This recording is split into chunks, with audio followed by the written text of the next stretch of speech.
سب سے پہلے کون پیدا ہوا دنیا میں؟ سب سے پہلے کیا پیدا ہوا؟ حدیثیں الگ الگ ہیں۔ سنیوں میں مشہور ہے کہ حضور صلی اللہ تعالیٰ علیہ وسلم نے ارشاد فرمایا کہ سب سے پہلے اللہ نے میرے، باقی آپ ہی کمپلیٹ کر رہے ہیں۔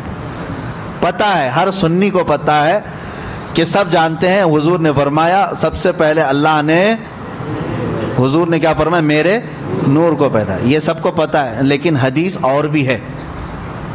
حدیث میں، ایک حدیث میں میرے آقا صلی اللہ علیہ وسلم فرماتے ہیں سب سے پہلے اللہ تعالیٰ نے قلم کو پیدا کیا، سب سے پہلے اللہ نے قلم کو پیدا کیا۔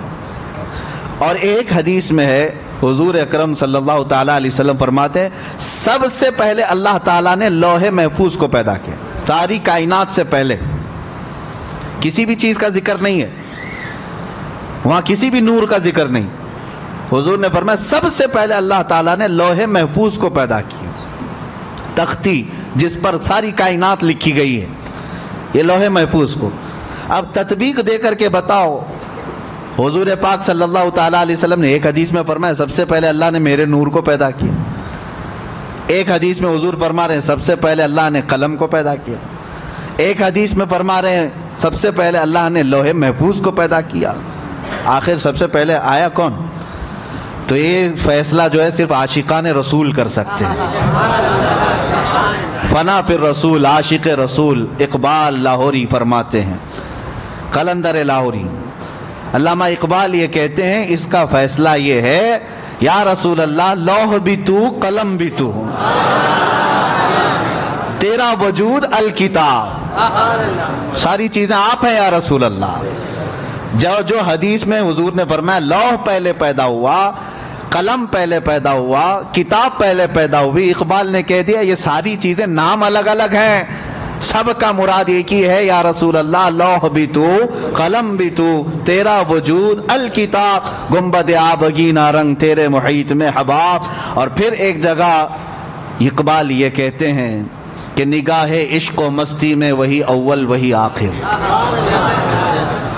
ہاں ایک مسئلہ یہ بھی ہے کہ رسول کریم صلی اللہ تعالیٰ علیہ وسلم سب سے پہلے پیدا ہوئے، سب سے پہلے پیدا ہوئے، اور پھر سب سے اخیر میں آئے، سب سے اخیر میں آئے۔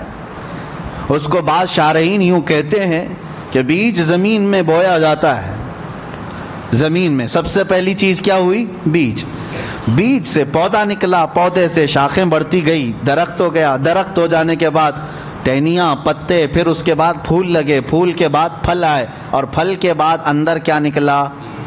بیج۔ یعنی اس درخت کی آخری چیز وہی بیج ہے جو زمین میں ہم نے بویا تھا، جو زمین میں بیج تھا وہی پکنے کے بعد آخر میں وہی بیج آیا۔ تو اقبال یہ کہتے ہیں نگاہ عشق و مستی میں وہی اول وہی آخر۔ اب جو رسول اللہ صلی اللہ تعالیٰ علیہ وسلم کی حدیثیں ہیں اس میں ایک بات کی طرف میں آپ کو لے کر کے آ رہا ہوں، ذکر کیا ہے، کتاب کیا ہے، نور کیا ہے، لوح کیا ہے، قلم کیا ہے۔ اقبال کہتے ہیں نگاہ عشق و مستی میں وہی اول وہی آخر، وہی قرآن وہی فرقہ وہی یاسین وہی طٰہٰ، سب ذات رسول اللہ صلی اللہ تعالیٰ علیہ وسلم کی طرف ہے۔ بہرحال میرے عزیزو، ذکر الہی میں اگر نبی پاک صلی اللہ تعالیٰ علیہ وسلم کا ذکر نہ ہو تو پھر وہ ذکر کی مجلس ہی نہیں ہے، ذکر کی مجلس ہی نہیں ہے۔ اور اگر کوئی پہنچا ہوا آدمی دعویٰ کرتا ہے کہ فلاں بہت پہنچے ہوئے ہیں، اللہ والے ہیں، اور ان کے اندر شریعت ہے ہی نہیں، میرے آقا صلی اللہ علیہ وسلم کی محبت ہے ہی نہیں، تو سمجھ لینا کہ وہ کھلا شیطان ہے۔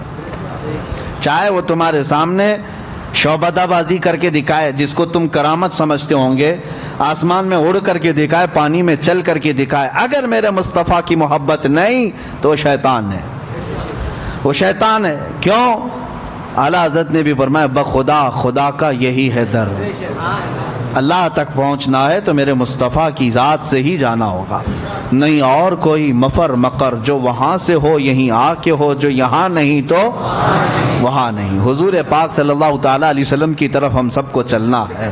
عزیزان گرامی وقار، میں تقریر کی غرض سے نہیں بیٹھا، مجلس ذکر ہماری قائم کرنی ہے، اس سے پہلے دلوں کو گرم ہونا بھی ضروری ہے، اور ہمیں پتہ ہے سنیوں کے دل گرم ہوتے ہیں تو نام مصطفیٰ سے ہوتے ہیں، اور جب تڑپ پیدا ہو جائے میرے مصطفیٰ کی محبت کی تو دل جب کھل جاتا ہے اور اللہ کے ذکر کی برکتیں اس میں اترنے لگتی ہیں۔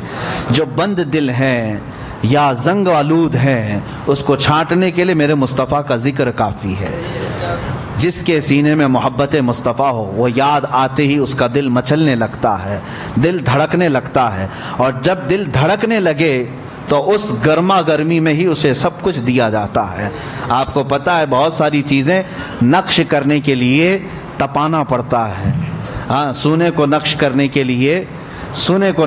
کے لیے پہلے آگ میں تپایا جاتا ہے، جب وہ گرم ہو جائے تو چھوٹی سی ہتھوڑی سے اس پر اچھا خاصا نقش بن جاتا ہے۔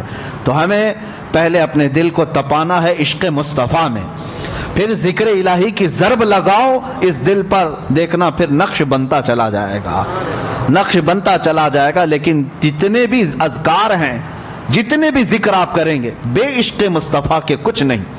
ہمارے بزرگوں نے فرمایا، بہت سارے مدرسے ہیں آج حضور کی گستاخی بھی کرتے ہیں اور بخاری بھی پڑھاتے ہیں، حضور پاک صلی اللہ تعالیٰ علیہ وسلم کی توہین بھی چلتی ہے، حضور کو ہلکا جانتے ہیں، کبھی بڑا بھائی کبھی پیٹھ پیچھے کا علم نہیں، یہ ساری باتیں، لیکن پھر حضور کی حدیثیں بھی پڑھتے ہیں، وہ بخاری بھی یاد ہے ان کو، یہ کیا مسئلہ ہے؟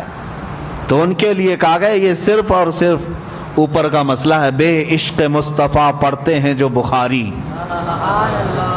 ہمارے بزرگوں نے فرمایا بے عشق مصطفیٰ پڑھتے ہیں جو بخاری، آتا ہے بخار ان کو، آتی نہیں بخاری۔